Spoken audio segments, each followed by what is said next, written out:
The spring semester is already in full swing, and that means the spring sports are officially here. I caught up with Metro State Broadcast Network reporters Sean Tafoya and Celeste Zubia, who have the full preview of what's happening in spring sports. All right, guys. Well, thank you so much for being here today to talk about sports.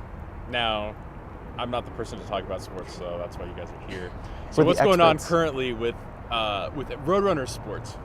So right now we are in the spring semester, so that means softball and baseball are finally starting. So I'll kind of just talk about our softball team a bit.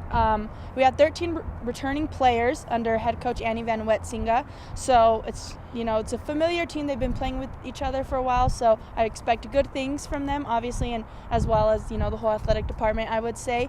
I think players to watch out for would definitely be Cassidy Smith, senior pitcher, as well as Haley Fields, who's also a senior pitcher. And what I like about them, and I bet Coach Annie Van Wetsinga likes this too, is that they're very diverse in where they play offensively. So if Haley isn't pitching, she's playing at second base. Same with Cassidy Smith. So she can use those players not only for pitching but other things. And then another thing that's really important, and I think that people should know, is how healthy they are. Last year they dealt with some injuries, which was it did affect them, I would say, but not as much. But still, to have Tess Haas back and Harley Hoosier's back 100% from her ACL injury, so I think that's going to be a big thing, is being healthy at the start of the season and remaining healthy throughout the whole season. So talk about for 1 second, compare last season to what we're going into and looking at this season. So last season they won the RMAC championship and they were able to go to the NCAA tournament. I think they've gone to the NCAA tournament 3 years in a row now. So that's definitely a big thing for them, and I think this year I was able to interview them and go to their practices, and they want to win the regional and the RMAC championship as well in the same season. So I think they're headed in the right direction. Like I had mentioned, 13 returning players, and they have players that are just so used to Coach Annie Van Wetsinga and how she does things. So I'm not worried. I think they'll have a good season. Yeah, I'm absolutely. excited. And of course, softball, not the only sport going on this spring. Yeah, the second half of our spring sports, our main spring sports, if you will, is the baseball team. And they're coming off a year that was a little disappointing. So 2 years ago, they made it to the RMAC championship game, where they took on Colorado Mesa, who's always a tough draw in baseball. They're always right up there, ranked in the top 25 of the nation. So rough for them to lose out on that one. And last year they finished 5th in the conference, so just missing out on that conference tournament by 1 spot. But they do have a lot of returners. They're led by senior shortstop Jake Thurston, and then out of the rotation, Derek Stimson is really one of their ace guys. But they did lose Julian Garcia last year to the MLB draft. He was drafted by the Phillies last year, and he was really their ace coming out of the pitching staff. But beyond that, they do have a lot of young new faces on this team.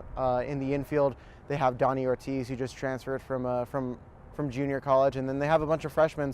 Just last weekend, they got good starts out of the bullpen from Hunter Hugaboom and then Jerome Bohan in the second. So a nice young bullpen staff, a nice core pitching staff, and a lot of leaders on this team, and they're picked to finish 4th in the RMAC this year, hoping to return to that conference tournament at the end of the year. And talk about the leadership we have for the baseball team.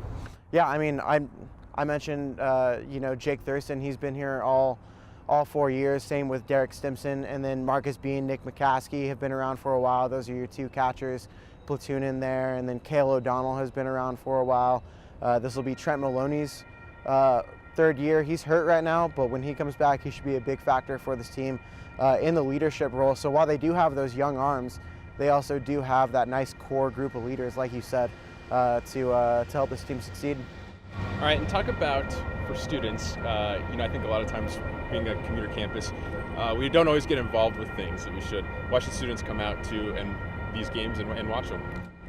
So I'll go first. Well, I know one thing I've noticed, especially during basketball season, our teams are great. They put on good shows. We have Bunam Makeda, he's hitting slam dunks, and Andre Harris is getting blocks. So I think, especially basketball and men's and women's, they play right after each other. So I think it's just important to have the support. But as far as baseball and softball, the teams are good. They're solid for baseball and softball fans. It's fun. We have a very, very nice complex. I feel like maybe sometimes students forget how new this is and how nice it is. We have, the softball, baseball, and soccer fields. So it's really nice. And I think the teams would really appreciate more to have more fans come out, because even sometimes we notice that it could get a little empty in the stands. Yeah, for me, I would just say, I mean, they're fun. They're fun to come out to, even if it is, it's MSU Denver and it's Division II. I think the athletics job does a really great job of putting on a really good game atmosphere, especially with basketball. But without here, Celeste mentioned the brand new complex and just how new it is, and how great everything ended up coming together. And if you haven't been to the rack yet, it's a really good time. And then you have DJ Vinny the Pooh tossing out some jams, and I mean, it just creates a good atmosphere. And I mean, I think Metro students get pretty good discounts on tickets, so definitely come out. And the view is beautiful. Like when you are just watching softball and baseball, and you could just see like the downtown Denver skyline. It's nice. It's fun. So talk about if students can't quite make it out to the games, what are give you guys your own plug here? Yeah. All right, so if you go to roadrunnersathletics.com, go to the schedule of the upcoming games that weekend, and then you hit the video tab. That'll redirect you to Stretch Internet, our portal on Stretch Internet, and you can find the links to the live broadcast. And we usually do every single, or as many home games as we possibly can. It kind of gets mixed around this time of year with basketball still in full swing, and then you have conference tournament, maybe NCAA tournament time, while baseball and softball are still in full swing. So we try and get out of here as much as possible, and bring as many home broadcasts to the folks at home. But other schools in the RMAC as well do a great job of broadcasting live streaming games. So even when they're on the road, you have the opportunity to watch this Roadrunners team, but just via roadrunnersathletics.com. And the cool thing about our broadcast is we also have commentary, so not only do you get to just like watch the game, but like kind of hear students of MSU Denver that participate in Metro State Broadcast Network be able to call the games, and so it kind of gives you more insight to the team if you're just watching. Awesome. Well, Sean, Celeste, thank you guys so much. Thank you. Absolutely. You can watch Celeste and Sean's work and get caught up on all Roadrunner games on the Metro State Broadcast Network's Facebook page, and every Friday at 12:30 on the Met Report.